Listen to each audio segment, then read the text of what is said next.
मुंगेली जिला के नगर पालिका स्कूल के लइका मन ज्ञापन सौंपिस। जी हाँ, शिक्षा बर सरकार ह अतेक खर्चा करत हे, वही शिक्षा ला पाए बर लइका मन ह तरसत हे।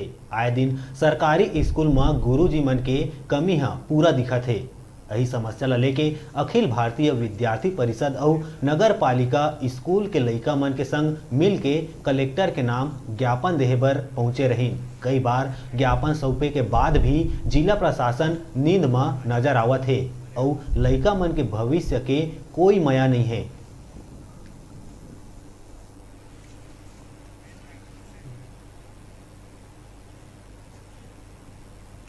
आज अखिल भारतीय विद्यार्थी परिषद नगर पालिका स्कूल की समस्याओं को लेकर कलेक्टर ऑफिस आई है। इससे पहले 10 जुलाई को भी कलेक्टर ऑफिस में एक ज्ञापन दी थी, जिसके लिए हमें कलेक्टर सर द्वारा 7 दिन का आश्वासन मिला था। आश्वासन के तहत हमारे विद्यालय में 2 शिक्षकों की व्यवस्था की गई थी, जिसमें से एक शिक्षिका विकलांग थी, वह मेडिकल लीव लगाकर छुट्टी पर है।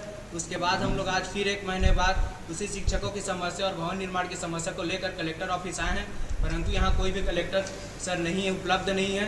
इसके तहत हम लोग ज्ञापन देकर जा रहे हैं। अगर हमारी मांग पूरी नहीं हुई तो अखिल भारतीय विद्यार्थी परिषद चरणबद्ध आंदोलन के लिए बाध्य होगी। जो वैकल्पिक व्यवस्था की गई थी वो क्या, वो टीचर्स कौन से सब्जेक्ट के थे? जो वैकल्पिक टीचर की व्यवस्था की गई थी वह सभी 8 सब्जेक्ट के टीचर थे। वहाँ सभी संकाय के बच्चे पढ़ते हैं, आर्ट्स, कॉमर्स, साइंस, मैथ्स, तो उन सभी के लिए हमें विशेष योग्यता वाले शिक्षकों की व्यवस्था चाहिए। विद्यार्थी परिषद आज नगर पालिका स्कूल के टीचर की समस्या को लेकर यहाँ पर उपस्थित आए हैं। सभी विद्यार्थी परिषद कार्यकर्ता और नगर पालिका स्कूल के स्टूडेंट विद्यार्थी परिषद के पिछले 10 जुलाई को यहाँ पर मांग रखी थी, ज्ञापन दिया गया था कि शिक्षकों की कमी है ऐसा करके, और आश्वासन हमको मिला था कलेक्टर सर से कि 7 दिनों के भीतर हमारा काम पूरा हो जाएगा ऐसा करके।